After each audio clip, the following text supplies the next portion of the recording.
and welcome to Sip Sip Hooray. I'm Mary Orland. And I'm Mary Babbitt, and we're so glad you joined us today. We've got so much going on in the wine world right now. Just to give our listeners a reference point, it is close to the end of August 2020, and it's been a very unusual year anyway, but especially in wine country right now, fires have erupted all over the state of California and are threatening so many vineyards, wineries, and livelihoods as a pandemic has been raging for the past 5 to 6 months, which has had a huge impact on wineries and their livelihoods. And we also have a diversity issue that has been growing, exploding, and really affecting every industry, every person's life in the United States. But we've got the perfect person here to talk through all that and to give us some hope going forward in 2022. I'd love to introduce you to my friend, Phil Long, winemaker, founder of Longevity Wines in Livermore Valley. We are so glad that you're here with us. Hi, how are you? Good, how are you? Thank you for having me. Well, it's a real treat. And you have quite a story to tell. So I think maybe the way we'll get started today, Phil, if you don't mind, is maybe helping our listeners get to know you a little bit. Can you tell us about your journey from, it's not the typical start for a vintner to start as a industrial designer. So tell us how you got here as the vintner at Longevity Wines in Livermore Valley. Tell us about your journey here.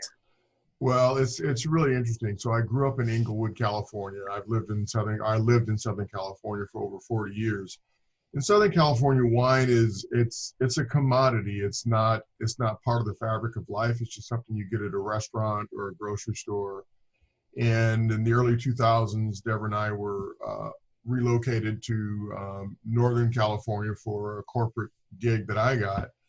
And, inevitably trying to get out and learn your new surroundings. You can't drive in any direction in Northern California without ending up in wine country. I don't care what direction you go, it doesn't matter. You're gonna end up in wine country. And our love for wine just it continued to grow. And then we decided to, let's make a little wine in the garage, which we did. Then we got our wholesale distributors license, which we did. Then we opened an online wine club, online-based wine club. Started integrating wines we started making in other bonded facilities. And at some point, we're either going to throw the hat in or pull it out. And we decided to throw it in. And we opened in 2008 in the Livermore Valley. So until that point, this was kind of a side hustle. It wasn't your day job? It wasn't even a side hustle. It was something Debra and I, we did together. And we just loved having something that, she's from Oklahoma. I was born in DC, but raised in California. We had such different backgrounds and different experiences. This was something neither one of us had individually that we started together. So it was really more of something that, as a husband and wife, that we could do together and enjoy that time. That is so cool. And tell us about the name. How did you come up with the name? So the name, our last name is Long. And it was just Debra and I came up with Long Family Cellars. And at one point, as we're cleaning up the pumice from the garage, she said, Long Family Cellars? Do you see any family cleaning this stuff up but us? I said, well, you got a point. So we actually named a wine Longevity. It was our Rhone blend. It was our first release. And the name just really sort of stuck. And later on, that wine became Debra, which is short for Debra's Cuvée.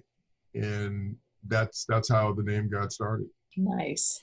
And we should let everyone know about your wife, Debra. She is at the heart of everything you do, but she is no longer with us. Can you tell us her story? Yeah, her story, we started the winery in 2008. In 2016, she was diagnosed with stage 4 pancreatic cancer. But she lives on in many, many ways, primarily the label itself. The label itself comes from these glass hearts that I used to give her for Valentine's Day. And when we rebranded, if you look at the label closely, it's made up of other hearts, grapevines, and grapes, because it really, really signified who we were. Before she passed and she was in treatment, I took her with me and I got this on my entire arm, which I know this isn't great radio, sorry. It's so cool. Okay. So just so our listeners know, he just showed us a tattoo of the longevity heart symbol from the label. Yeah, and it's on his arm, on his forearm. Yeah. So she knows she's always going to be with me. She's always going to be part of this brand. Even before she was diagnosed, that label became famous on being on TV shows like Big Little Lies, Grace and Frankie, Undateable, Superstore, Big Bang Theory. So we did have some national exposure prior to, and then unfortunately we lost her to cancer in 2019, in January of 2019. I'm awfully sorry. But you know, I have such great memories of Debra. I was so fortunate to know her, and she just lit up a room. You know, she was just the most kindest, caring person, and funny. And what I always loved was, you know, Phil and Debra have been such a big fixture of the Livermore Valley wine country. And every year there's an event called Taste Our Terroir. And it's a competition where the wineries pair up with a chef, either a chef from a restaurant, a winery, restaurant, caterer, and they compete to make the best food wine pairing. And it's judged not only by the public, but there's also a panel of, you know, professional judges, usually journalists and other wine experts. And the professional judges kind of do their judging away from the crowd. But the years that I was a judge, but I was also a consumer walking around, and you know, people would just love your pairings. You win every year. And you know, just I think, you know, I could always see the enthusiasm you and Debra had, but also the people, how you responded. It was just like a love fest.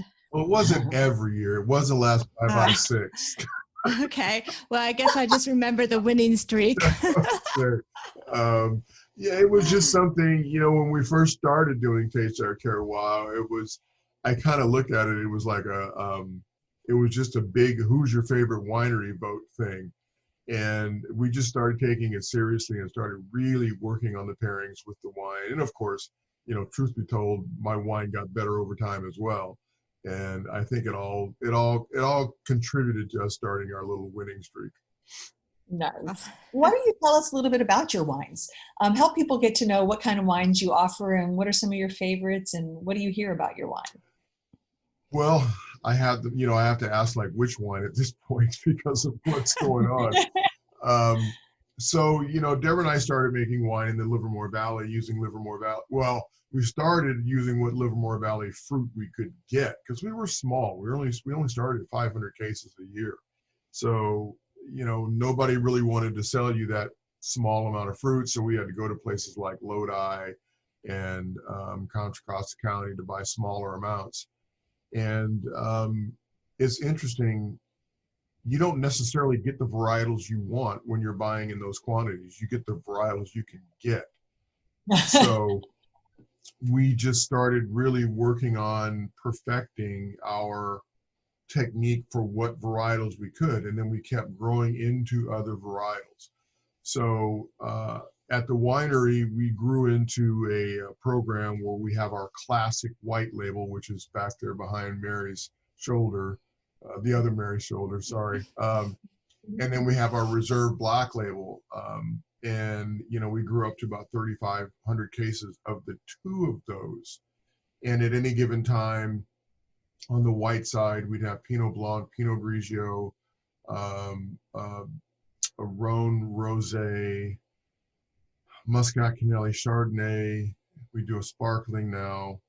That's on the white side. And if you take the blends, we've got 3 blends after family member, previously mentioned Debra. There's Philosophy after me, and there's Preston after the dog. Aw. So the two male blends are in a Bordeaux bottle because of the staunch shoulders, and those are obviously have Bordeaux varietals in them. And Debra's the Rhone bottle, which is very soft shouldered, like a female form, and that's how those came to be. But if you look at those three blends, there's 9 varietals alone in those wines. Then you add things like Tempranillo, Barbera, which people won't let me stop making. Do you want to stop making it? You know, I really, at some point in our career, I said we really have to refine our varietal focus. We're doing too much. And the minute we try to eliminate one thing, you get complaints from one side. The minute you try to eliminate another thing, you get complaints from the other side. So we're still a mess. But You got quite an operation. you know, it's been an interesting journey for sure. I no longer bottle the white label in Livermore. Now it's strictly the reserve label in Livermore.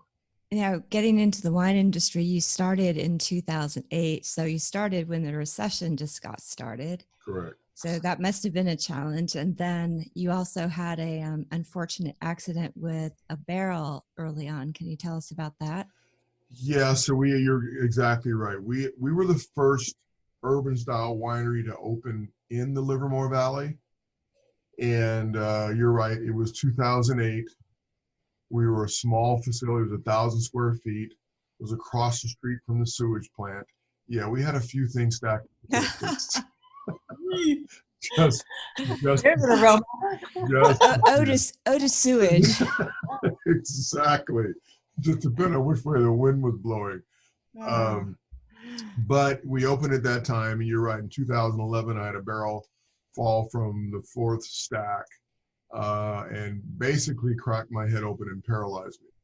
And either someone, it was a Sunday morning, I was all alone, the radio was blasting, the wine pump was going. We were going to open, but of course I sent Debra to run some errands before she came in. So either someone was going to find me or I was going to bleed to death, one or the other. So Debra finally came in and I said, yeah, if you don't call 911, I'm going to die. And the paramedics came, they took me to ICU, and I remember a lot of that. I was in ICU from Sunday morning till Thursday evening. Then I was transported Friday to Santa Clara Valley Medical Center, where I spent 3 weeks and 2 days in-house rehab, and I walked out. Wow. And we were just about to expand 4 times the size, and right at that moment that happened. And at some point during rehab, I realized, well, as long as I can still taste, I think we should move forward. So we did. That's incredible to have that determination and, you know, just jump right back into it. Yeah.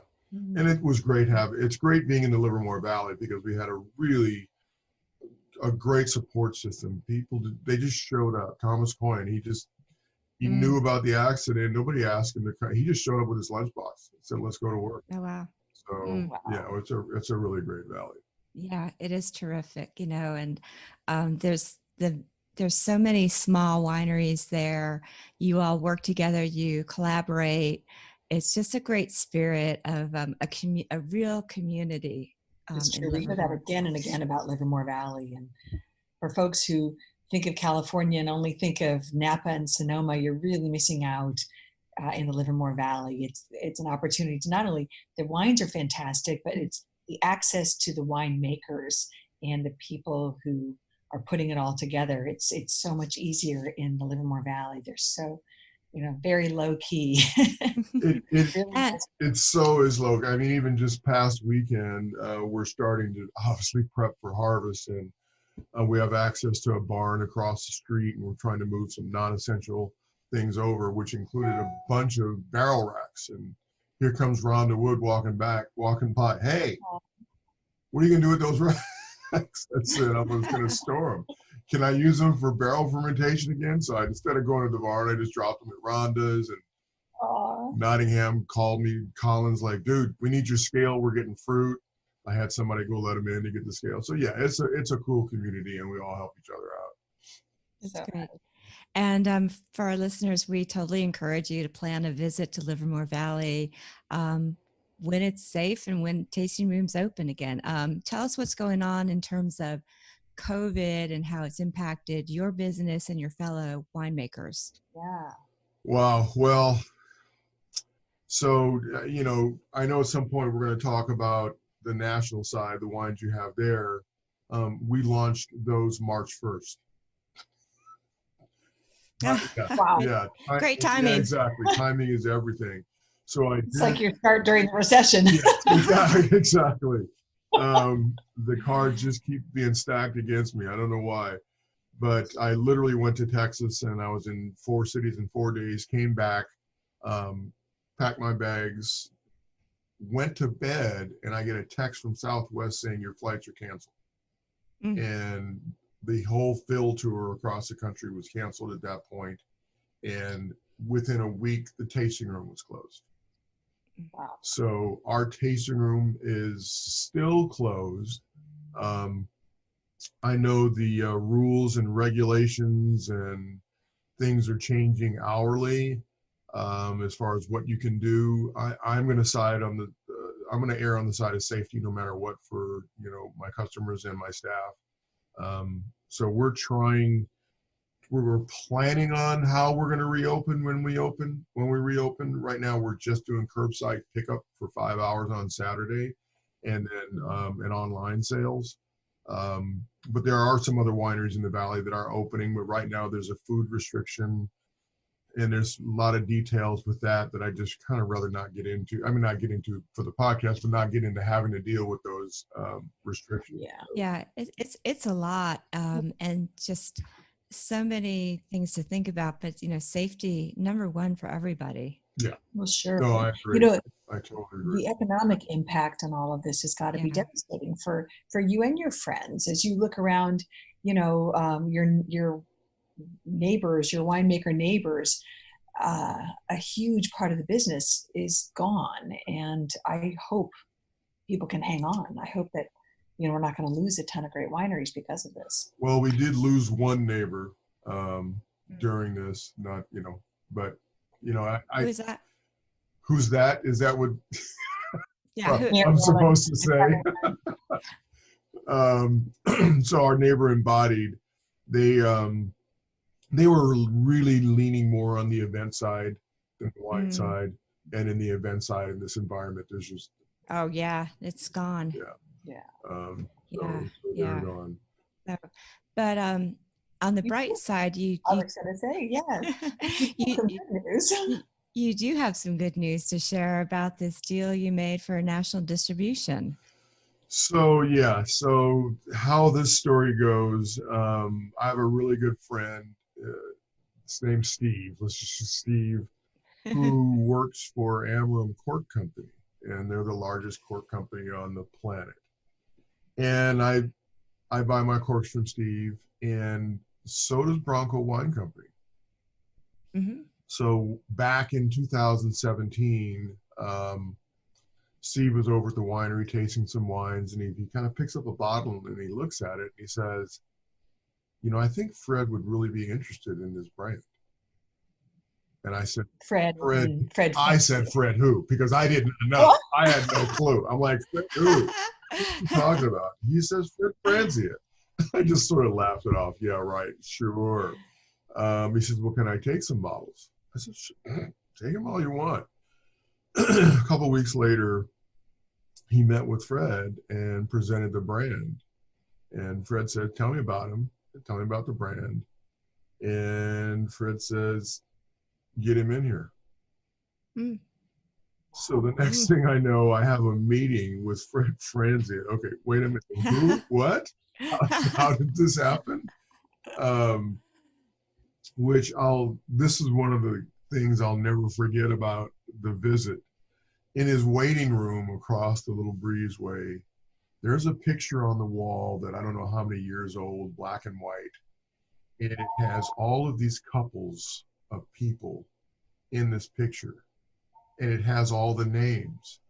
It was every single Italian name you can ever think in the industry in one picture. The Really? Franzias, the Gallos, the Segazios, the Martinis, the Rossis, all in one photograph. And I'm like, okay, how did I get here? Really? This is a kid from Inglewood. So I met with Fred and Steve. Steve was there, and we talked about it. And they were right in the middle of planning their launch of Shaw Organic. So long sort of got lost. Yeah, and for our listeners, Fred Franzia does own his company does produce Charles Shaw wines, affectionately known as Two Buck Chuck, Trader Joe's. Yes, and they were in the middle of planning Shaw Organic, and it kind of got lost. And then Steve and I just kept pushing. We kept mocking up bottles. We met with Joey, the national sales manager. Long story short, fall of 2019, we came to an agreement, and our partnership is not one where they did not buy the brand. We actually literally share the brand now. The brand is encapsulated in a new corporation named after Debra. It's called L&L Wine Company, after her saying, "Live long and love." And that's where the brand's going to live. And I continue to make the reserve label at in our Livermore facility, and the classic label I produce at the Bronco facility. And I'm still the winemaker. Everything that goes in the bottle, I blend it there in their lab, just like I blend it in my lab. So again, yeah, COVID.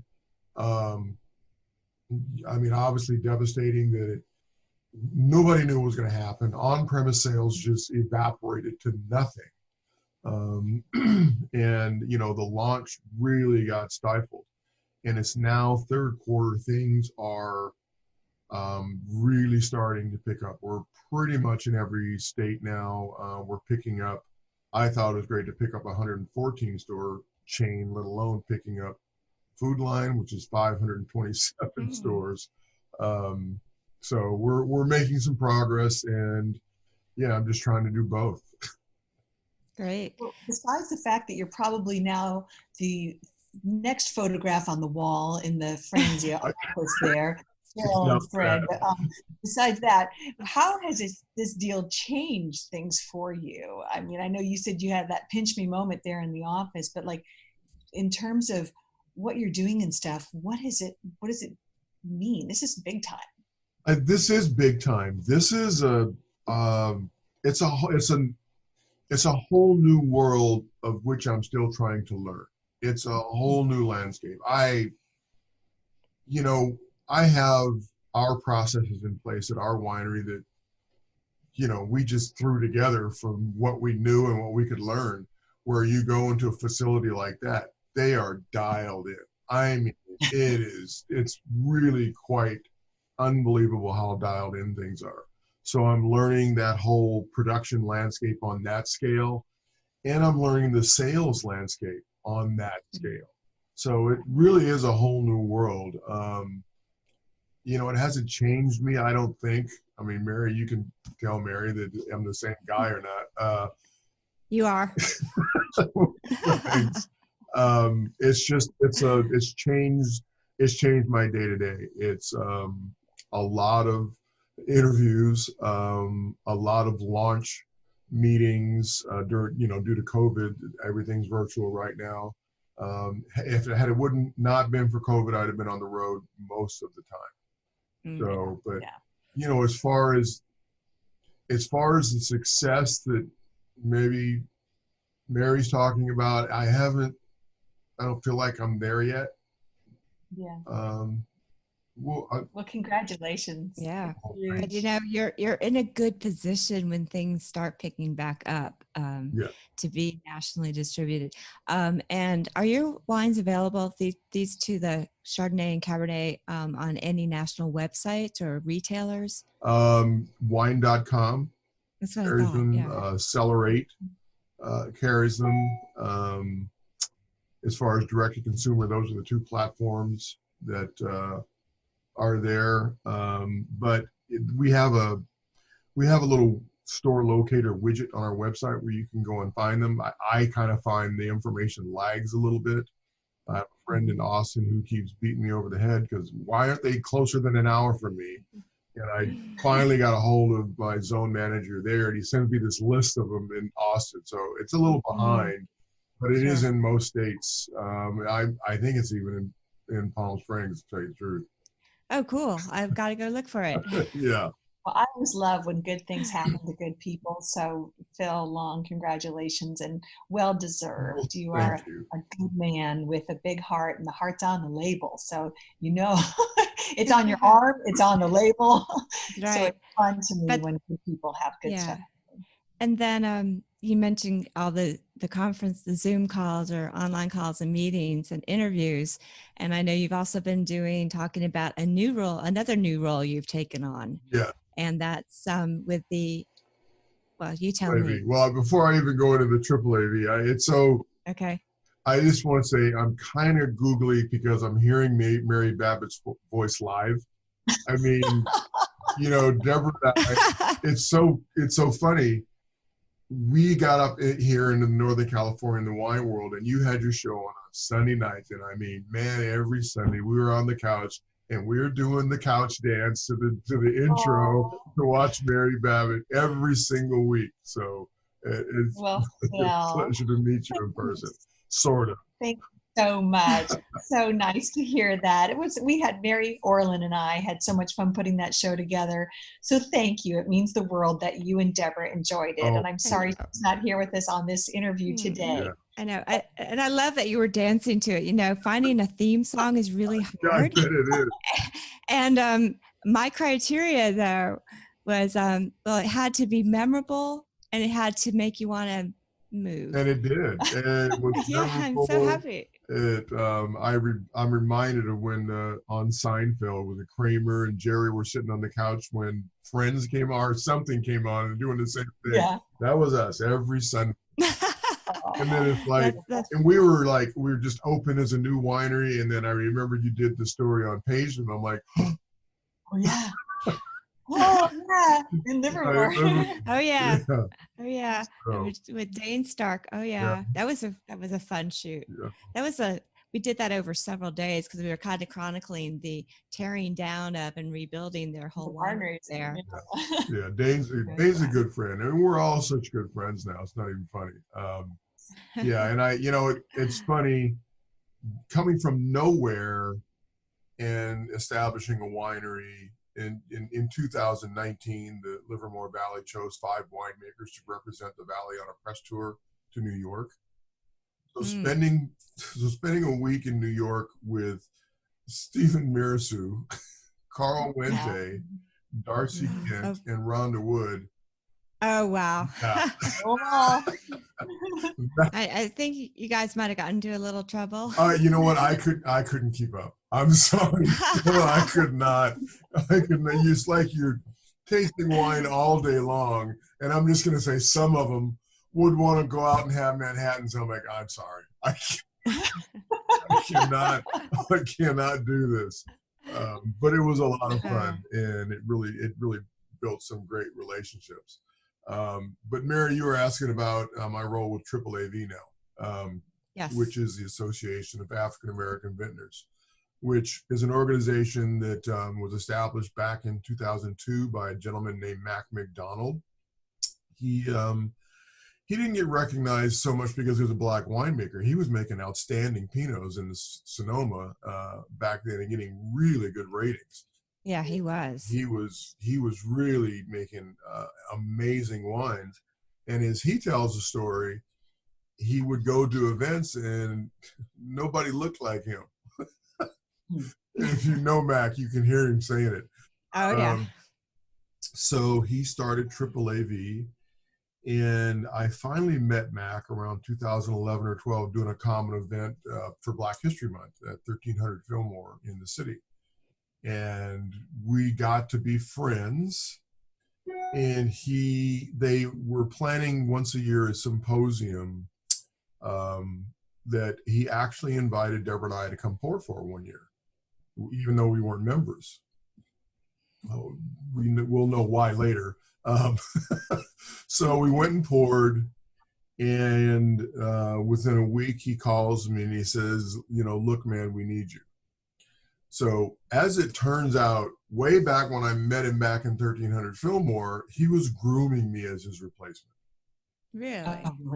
So we joined, and then later that year, which I believe was 2018, I'm trying to think back now,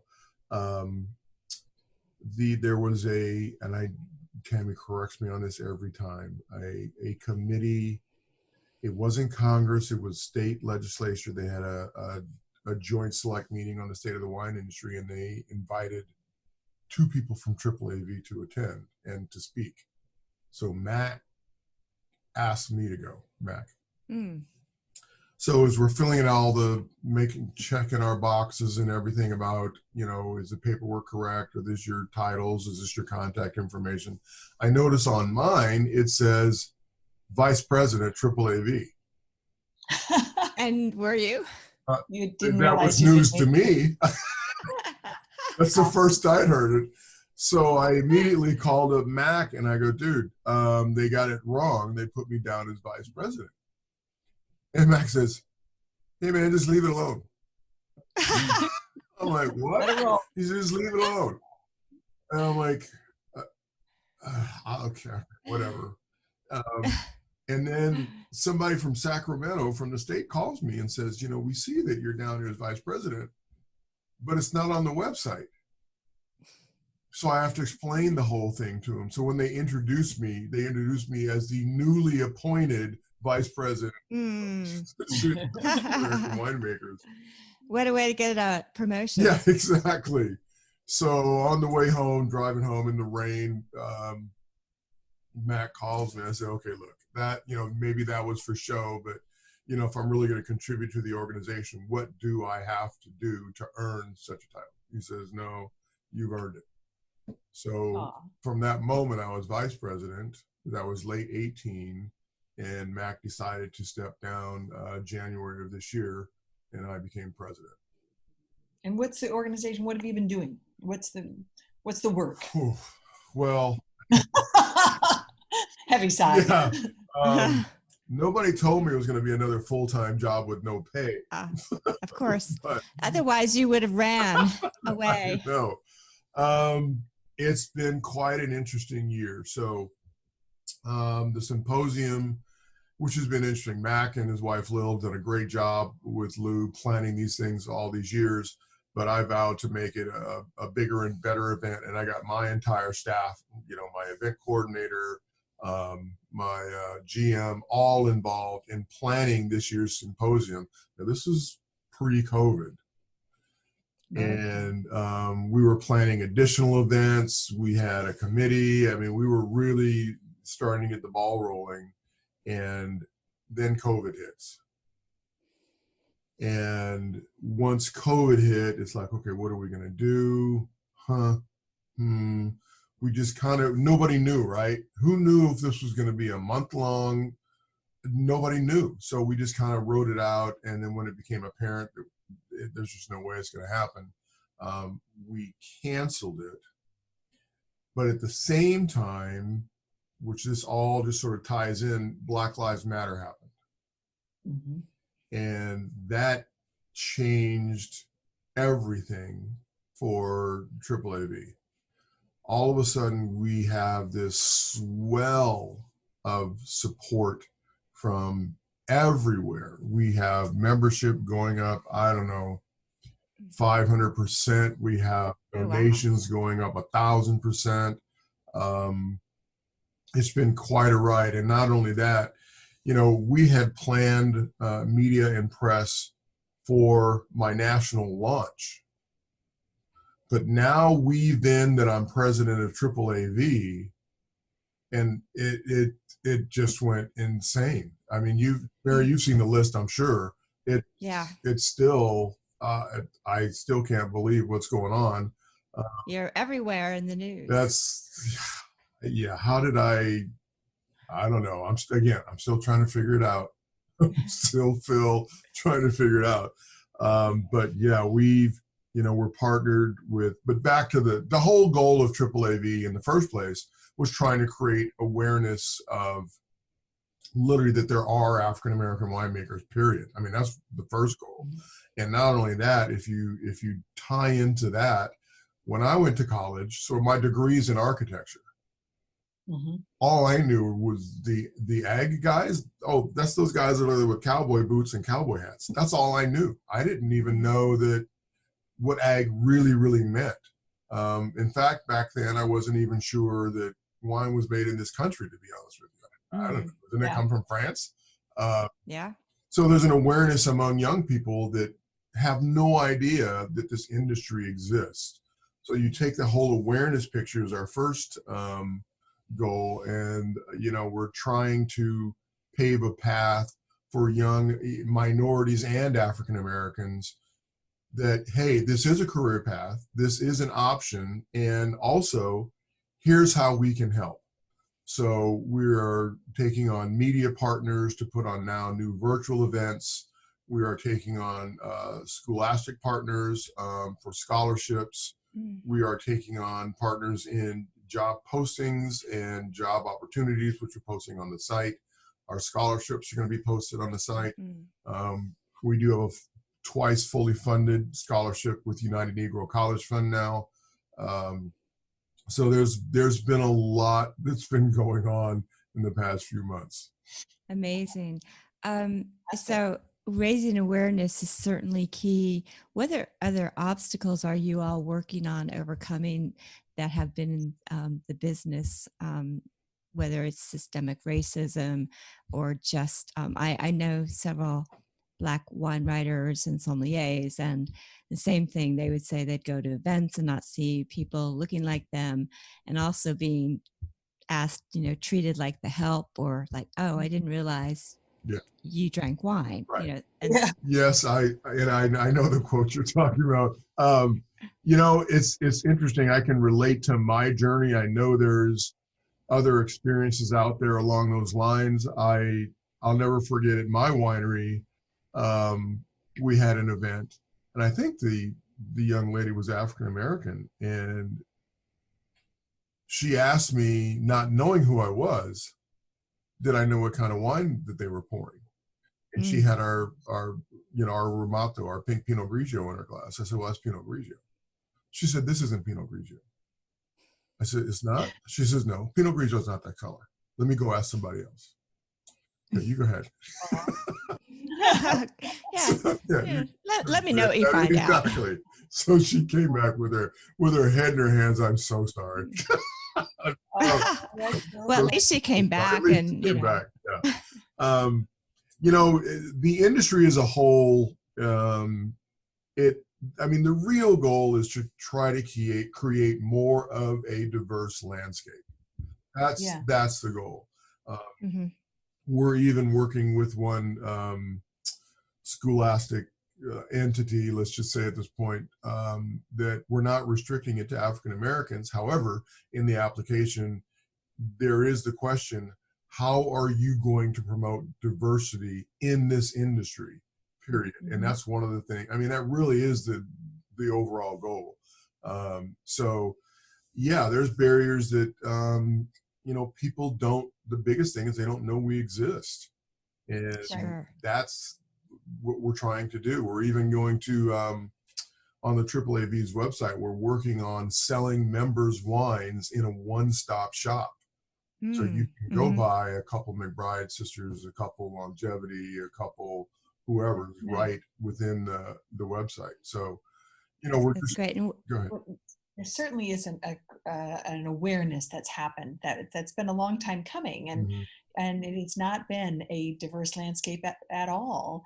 And so I think as the wine industry looks to bring more people into the tent, it's about time we bring more wine drinkers, right? Yes, no, and absolutely. And again, even the awareness that I didn't drink wine till I was way out of college. Probably in my mid to late 20s. Same here. Yeah. It was Well, there was that Boone's Farm once, but anyway. Well, Yeah, yeah. but I once. didn't count the wine coolers. Yes, I have my share. Yeah. But yeah, it's that wine is we just have to keep promoting awareness to everybody about even drinking wine, and we don't care whose wine you drink. It doesn't matter. No, right. Yeah. Well, exactly. And I think, I mean, I remember when we were doing our show, and it's been over 10 years since production stopped on it, but I would talk with people about, what can you do? What can the industry do to bring more people in, more people of color into the wine drinking tent? Mm-hmm. Yeah. And, again, like our symposium, which we're trying to do, we're hoping to do the live version next summer, but we are partnering with a media person to promote. We're going to be doing 2 webinars, a fall and a spring, and that is going to be promoted through their outlets and their connections. So we're hoping to get a very large audience, and I'm really happy to see, the support that really has come about. It's tragic why it came about, but the conversation needed to happen. And we have to keep the conversation happening. And that's our goal. Absolutely. Well, Phil, man, you are such a busy person. I don't know how you are juggling all of this. And I don't think you probably have any free time, but when you do, what is it that you do to relax and have fun that's not work? Wow. So right now, being single, let's just use that term. I do laundry. I do the dishes. I said fun. Well, I garden. Okay. That's something that's fun. But you guys know, as a winemaker, you don't have the Monday through Friday 9 to 5. No. When it needs to get done, you get it done. That's how it happens. So, right now, I'm trying to take Sundays as a day off, but inevitably you end up doing something. But most of that day is catching up on the chores you hadn't done all week. So, even trying to move on in a relationship, you can't do that now. How do you do that in this environment? I know right. It just doesn't offer that opportunity. So, well, then it is maybe a perfect time to just dive into the work. And that is exactly. You've got a lot to do, and that's exactly the way it is. And so work is obviously promoting the national brand. Work is planning harvest for our local brand. And work is potentially developing even additional brands that we could be working on. Not going to pimp any of that really any more than that at this point. Well, that's a tease, though. Absolutely. We can't, stay tuned to the space. Yeah, you never know. Well, right now, the focus is longevity on both sides. And, it's interesting since, again, it all really interweaves. But since Black Lives happened, before that, being minority certified in this country gave us sort of a foot in the door in the larger chains. And we were starting to make some headway. But post Black Lives Matter, they're reaching out to us. Like, do you guys have longevity? Is he really Black? Yes, he's really Black. Oh, God. Wow. So Hopefully we'll get to a point where they don't have to ask that question. No, and you know what? I'm obviously very lighthearted about it. It doesn't bother me. I think the joke of the New York press tour, we're just all walking down the street, 5 winemakers in this town that they walk a lot faster than me, but every now and then Stephen Mirasu would turn around and go, "You're Black?" Oh my God. So it became a joke of the trip, which was a lot of fun. It's funny. Yeah. But It's great you have a sense of humor, Phil. Yeah. So, looking forward with everything going on now in 2020, what hope do you have for the harvest coming up given all the challenges, and 2021 and beyond? 2020 is such a strange year, obviously. We didn't move as much wine the first 6 months of this year that anybody wanted to, obviously. Tanks are still full to some extent, barrels are still full. And, my personal journey was to start ramping up production of the Black Label in anticipation of possibly having the Black Label distributed just within California. So I started obligating more fruit last year, knowing that that was the goal, but having no idea that COVID was going to happen. So I'm probably going to have this avalanche of fruit that we're going to scramble. I can say from a quality standpoint, outside of the smoke, from a quality standpoint, I think it's going to be really good. I've been working with the vineyard manager, Ramiro, really closely on some of our vineyards we've been working with for years. And he's really, really improved the quality. So I from that standpoint, I think we're going to do good. I'm terrified of the avalanche of fruit. So overall for the wine industry, I think there's going to be a lot of bulk on the market come beginning of next year. I know one large winery, won't say the name, decided a few months ago to bottle everything they had in the cellar, including the 19s, got rid of their cellar staff, and they're not crushing one grape this year. Oh, wow. Yeah. Wow. That's extreme. Yeah. Oh my goodness. You know what? It sounds extreme, but then when you think about when that happened months ago and you see where we're still at today, is it really that extreme? Yeah, it's just. Yeah, exactly. So, I'm hoping. Good point. I'm hoping to get to the point where we can open up outside without embodied there. We have a little bit more outdoor space. We can spread out a little bit more. And, I'm just really, really thankful and grateful for my staff, because I have a really, really great dedicated staff, and they make things a lot easier for me. So. Wow. Yeah. Gosh, Phil, it has been such a pleasure talking with you. And man, we sure wish for you continued success, health, good luck through all of this COVID nightmare. But success with the national brand, the Triple AV leadership, and just a success with the upcoming harvest. So all of our good thoughts are with you, Phil. Well, thank you so much. It's been a pleasure, obviously, meeting you. I've been, geeking over you for years, and Mary, I've loved for years. So I've really enjoyed this time. And if you ever want to reach out. I'm here and available. I'm pretty excited. Well, as soon as we can come in person and visit again, we must do that and share a toast together. Yes. I would love that. Yes. For you, my little heart hand. Exactly. I know. My hands don't work as well as you guys' hands. But this has been great. And, again, for all of our listeners, we really encourage you right now to seek out longevity wines. You can get them online. And then when everything opens again, one day it will, we know that, you've got to go to the tasting room, meet Phil. Debra did the tasting room. It's just one of these, you walk in and you feel at home. It's so comfortable. There's so many beautiful touches, personal touches. I just love being there. Well, I can't wait for you guys to come back. I can't wait for anybody to come in. I know, right?